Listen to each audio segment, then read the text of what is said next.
Hello and welcome back to Ballboy Media. Today we are going to be talking about the biggest trade of the 21st century and maybe one of the biggest trades in the history of basketball and professional sports. My name is LJ. If you're new here, please leave a like and subscribe. It really helps this channel. And comment down below one player you'd like to see get moved at the trade deadline. Although I don't know if anything for the next couple decades even could live up to what we've just seen. Shams Charania reported last night that a deal was agreed on. The Lakers received Luka Doncic, Maxi Kleber, and Markieff Morris, and sent Anthony Davis, Max Christie, and their 2029 first-round pick to Dallas, and then the Jazz got Jalen Hood-Schifino and 2 second-round picks. This is undoubtedly one of the most impactful transactions in the history of professional sports, and we're going to talk about that today.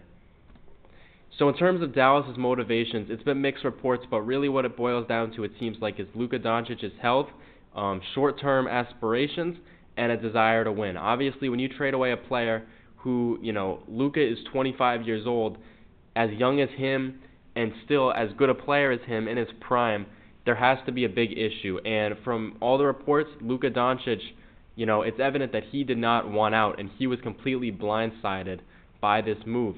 As we see, Evan Sidery, per Shams Charania here, reported that, conditioning issues was the reason that Dallas moved on from him. And he does have a supermax looming. I think in 2 off seasons from now, he has a player option he can opt out of, and we'll talk about that in this video. But, just some things that maybe the two parties didn't see eye to eye on, but at the same time, it seems like Luka was completely blindsided by this, and he had no idea. Now, when you understand Luka Doncic, you're really understanding how he relates to the Dallas Mavericks and the full scope of this situation. The Mavericks, as I said, they believe that they might be able to win more now with Anthony Davis than they would have with Luka. They're currently 25-22, which is 9th in the Western Conference.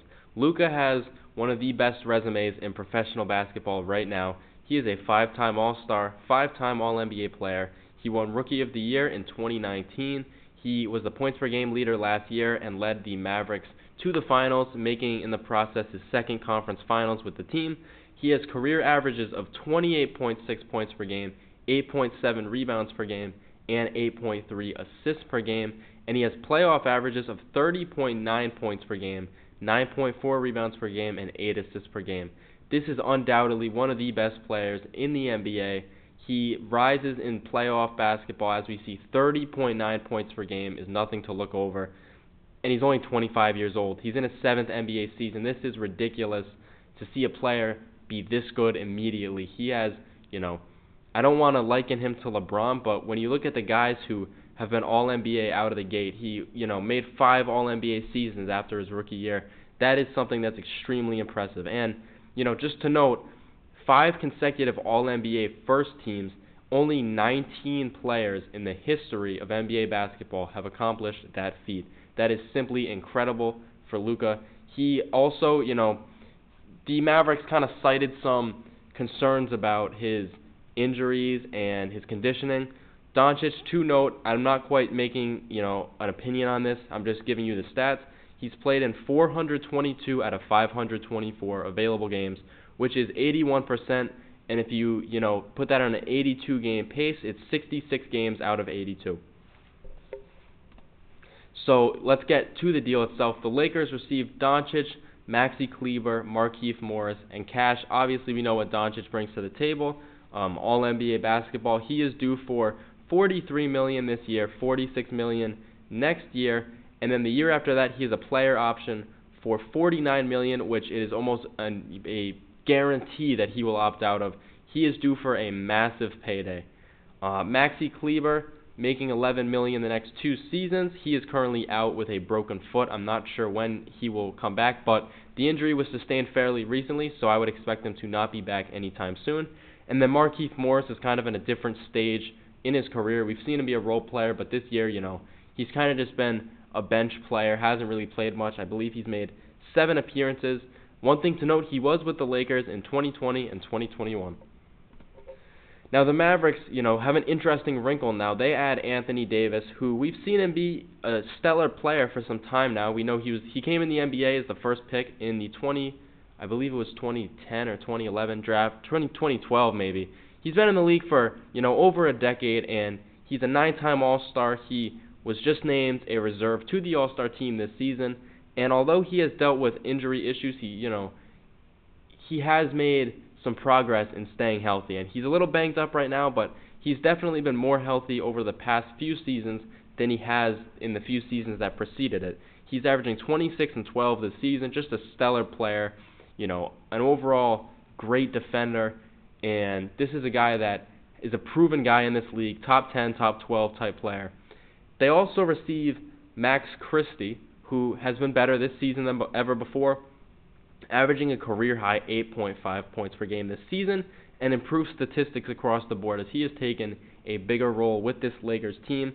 They also get Los Angeles' 2029 first-round pick, which before this deal I would say was a pretty valuable pick based on how the Lakers project with age, and we'll talk about the value of certain picks later due to age, but that pick feels a lot less valuable to me now that the team is likely, if you ask me, to have Luka Doncic in that time frame.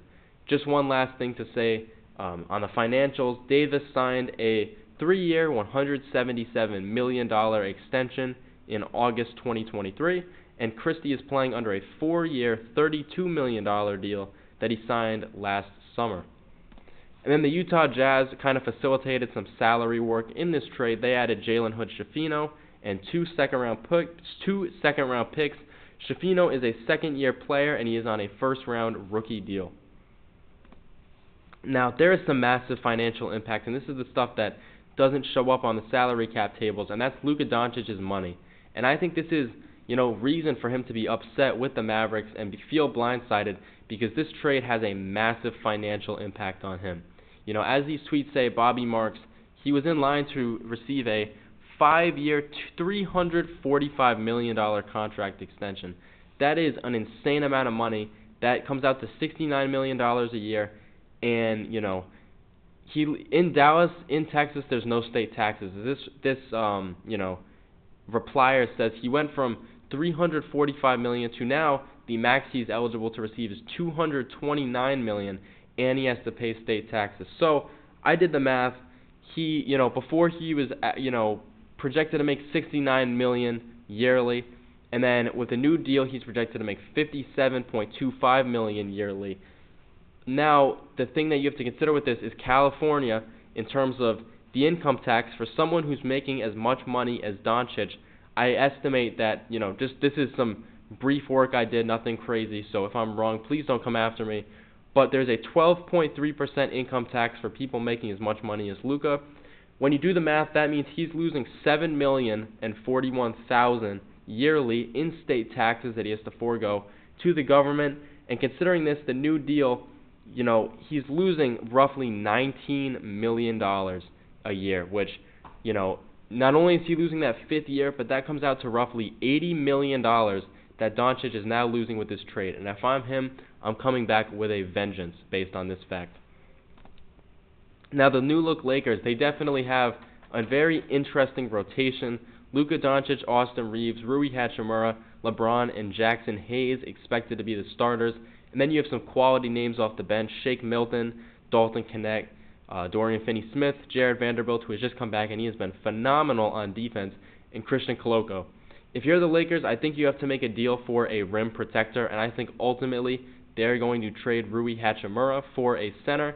I'm not quite sure who that center is going to be. It might be Jonas Valanciunas, although I'm not quite sure what he provides as an actual rim protector. He's more of an offensive-oriented player.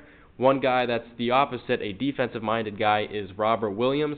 I could definitely see Robert Williams making a huge impact on this team if he's able to stay healthy. I think that he fills the role that Daniel Gafford does in Dallas, and the role we saw him play alongside Luka Doncic last year as they made that finals run.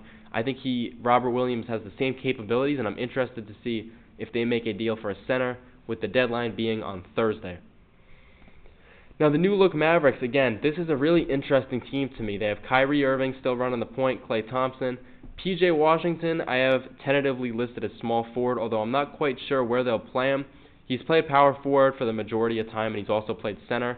But I believe what they'll opt to do is play Anthony Davis at power forward and Daniel Gafford at center. And then your bench, you have Spencer Dinwiddie, Max Christie, Quentin Grimes, Najee Marshall, and Dwight Powell.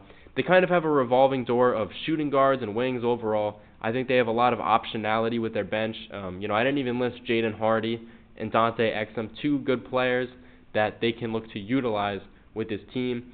Derek Lively II is sidelined due to injury. That's one thing to note. He will not be returning, I don't believe, until playoff time if he's ready to return then. So I'd expect Anthony Davis to play a lot of those center minutes as well. And with this deal, I want to wrap it up by looking at one final thing, and that's my final viewpoint. And you got to look at, with Dallas, how long will this last? Objectively, in the current day, they are a good basketball team, and they play good basketball, and they have good players. But you got to ask yourself, how long is this going to last? Kyrie Irving is 32 years old. Anthony Davis is 31. He's turning 32 in March. Klay Thompson is 34, turning 35 next Saturday.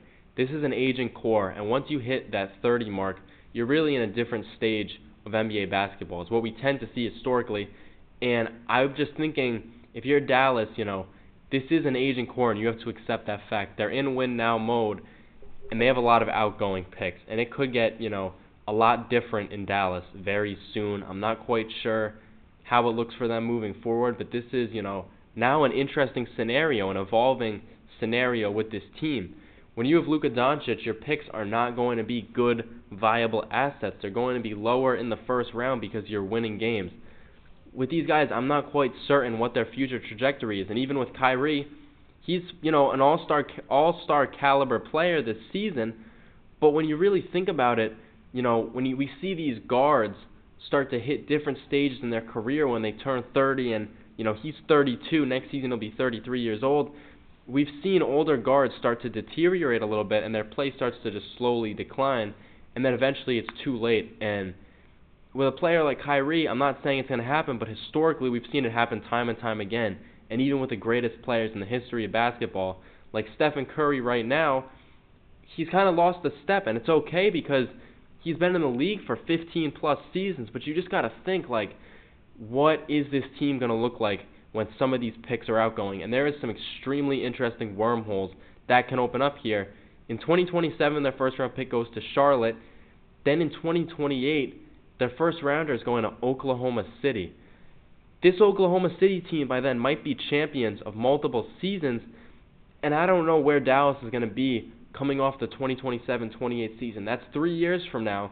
So at the end of that season, Kyrie will be 35, Anthony Davis will be 35, and Klay Thompson will be 38, potentially not even in the league, I'd estimate.